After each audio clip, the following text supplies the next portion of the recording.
Hi, my name's Terrence Dick, and this is Views. This is the second part of our series on bodies. It's called Work That Body. In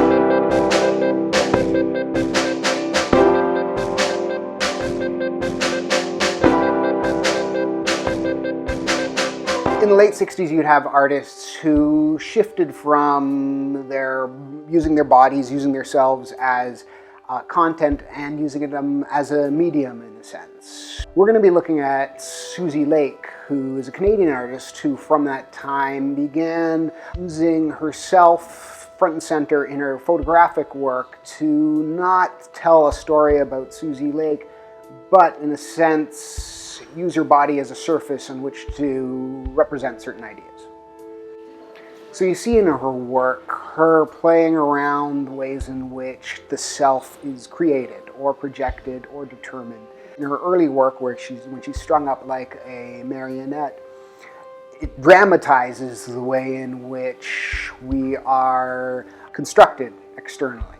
Though in her later work, say the breathing pieces, the long exposure pieces, where the world is still outside of her and her body looks as if it's vibrating, center in on a kind of physicality that is maybe more contemporary, because a more contemporary artist like Deirdre Logue, whose work is more recent, is really focused on that sense of the body as a physical thing.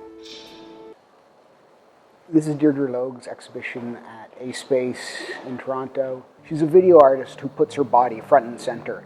You're not so much looking at what's represented on the screen as feeling what she's experiencing. In doing so, she emphasizes how ourselves are these lumps of matter that we are bound to. And the specific actions that she uses, isolated, repeated, are mundane in a sense, but not just any kind of action. There's a violence to it, and not aggression, but an intensity to it that shocks you. So in this video, Logue's body is really a prop. Her foot is there just for the fish, just to hold the bread so the fish can nibble on it. Logue's body is material.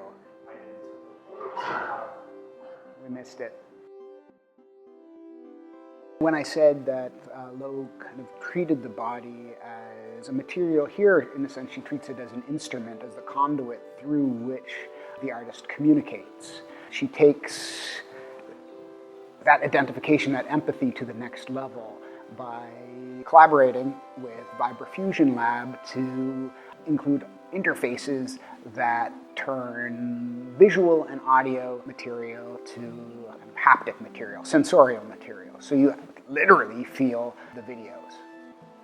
She's using these everyday situations, isolated and repeated, to emphasize our physicality, the way we are in our bodies, inescapably so. Which sounds somewhat like the conclusion of the last video, sort of. But whereas that one was more concerned with discomfort, this is more concerned with just kind of self-awareness.